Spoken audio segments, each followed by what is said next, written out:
What makes magic feel like magic in games? Is it just the act of casting spells with the only restrictions being how much mana or spell slots you have left? Or is it the process of having the material requirements and knowledge of the systems the world is a part of to cast the spell? Well, for me, it depends on the game I'm playing. In a power fantasy game like Dragon's Dogma, I want to be a powerful wizard summoning meteors and tornadoes to defeat mighty foes.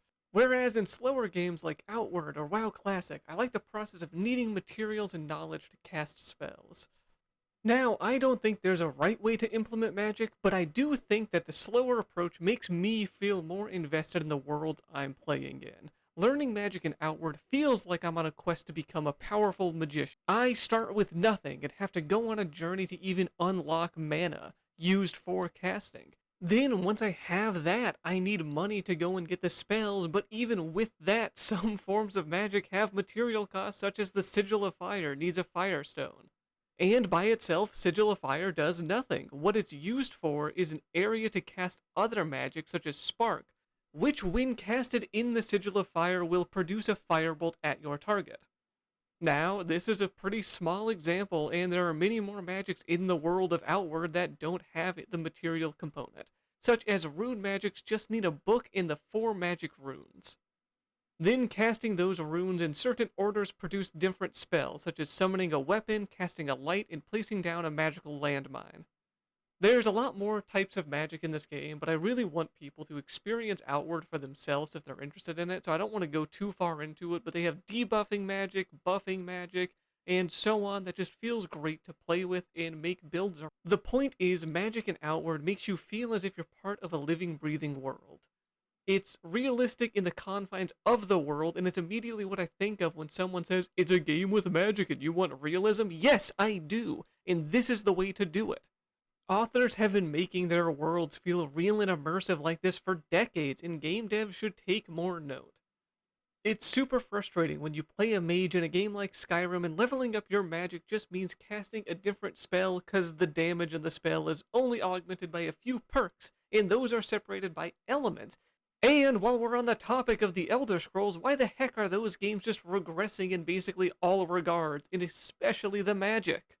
I'm a huge fan of the Elder Scrolls. Oblivion was my first real RPG game, and I love it. I've gone back and played Morrowind and have spent hundreds of hours in Skyrim, but my god, playing vanilla Skyrim after playing Oblivion, or especially Morrowind, just sucks.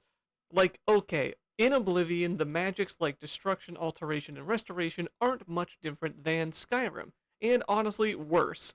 But Conjuration is so much more enjoyable to use because you feel like a warlock and not a discount necromancer that can only summon a few ghost skeletons in like 5 demons.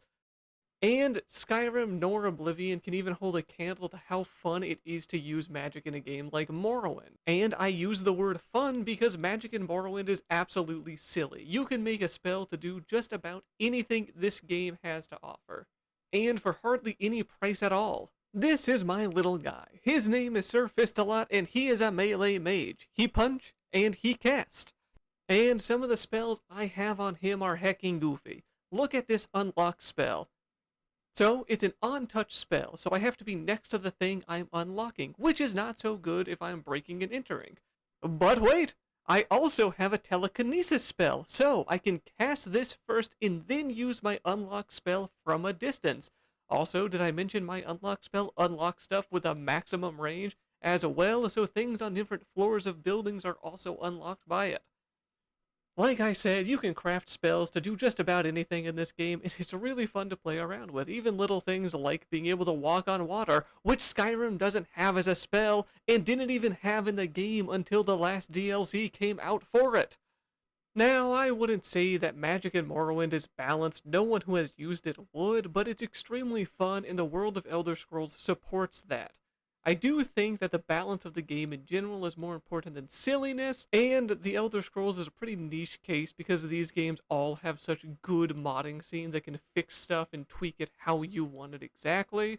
But even without mods, the magic abilities in the game aren't what make the Elder Scrolls world feel so magical. The sweeping landscapes, lore, and side quests all work together to immerse you in a fantasy world of Tamriel.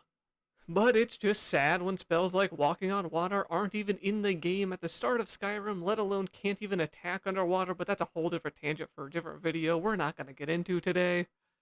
And honestly, Skyrim's magic is more fun than I'm bragging on it for being. It's just kind of annoying that they're dumbing it down more and more with each iteration of the game. So what does a game have to do to make their magic not feel good or immersive to the world? Now, I know I talk about FromSoft games a lot, it's just a good comparison for games because they're well above average in many regards and I know a fair bit about them. So it's easy for me, but this will be the last time I talk about them for a bit. Maybe. So I got Dark Souls close to when it came out in 2011, and I've been a fan ever since, but my god, it's been 13 years of them making these games and they haven't figured out a better way to switch spells. This is going to get some people on my ass, but I don't care. Having more than 4 spells equipped and trying to switch between them only to overshoot the one you wanted, now you have to cycle through again.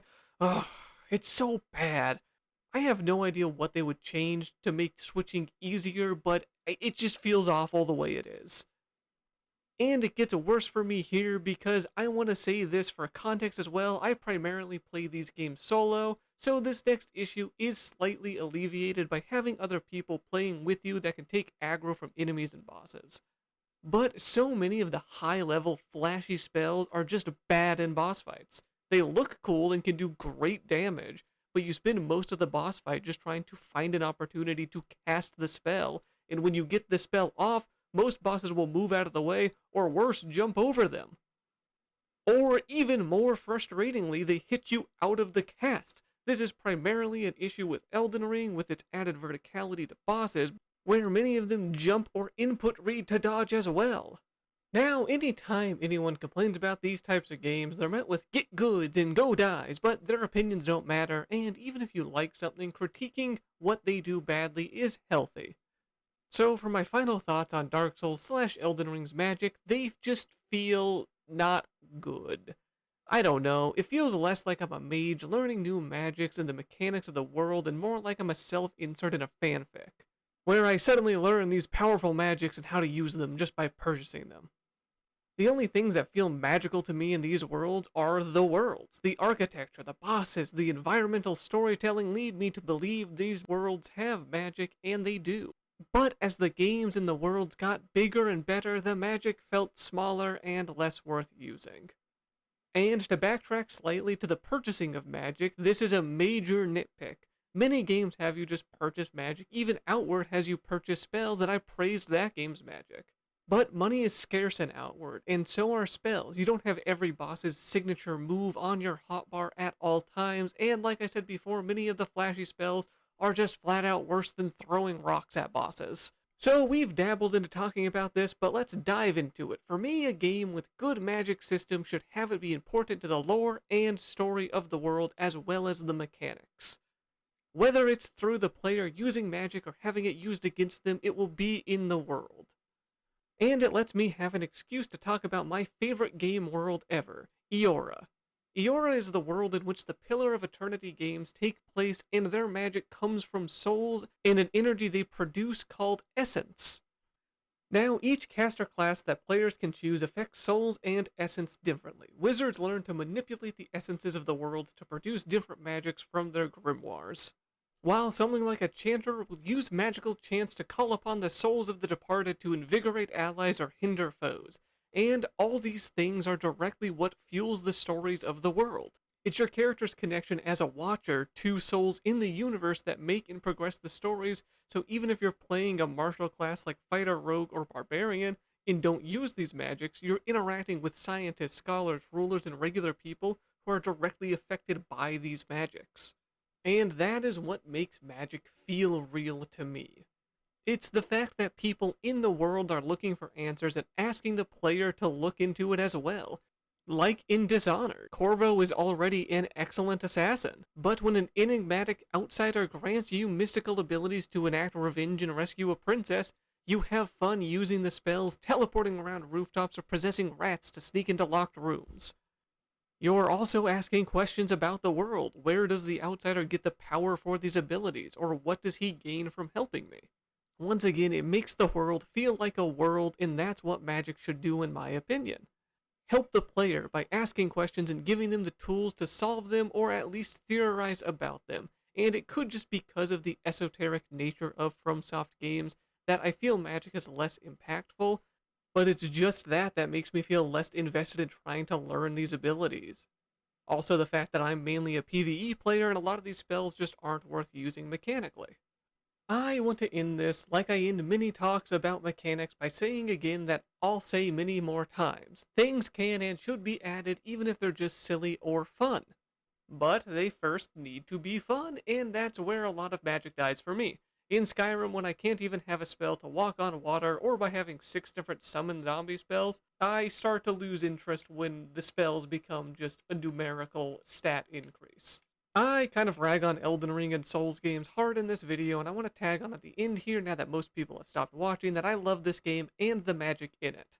But I do feel something needs to change with it, because right now the switching between spells feels very outdated, as well as when you use the big, long, flashy spells, which are valid and, to use my least favorite word in games, viable way to play, you spend most of the time in a boss fight just running in circles, waiting for the boss to do 1 or 2 specific moves where you can get the animation off. But I am curious, what makes games feel magical to you? Is it the mechanical way you interact with it as a player, or something more narrative focused?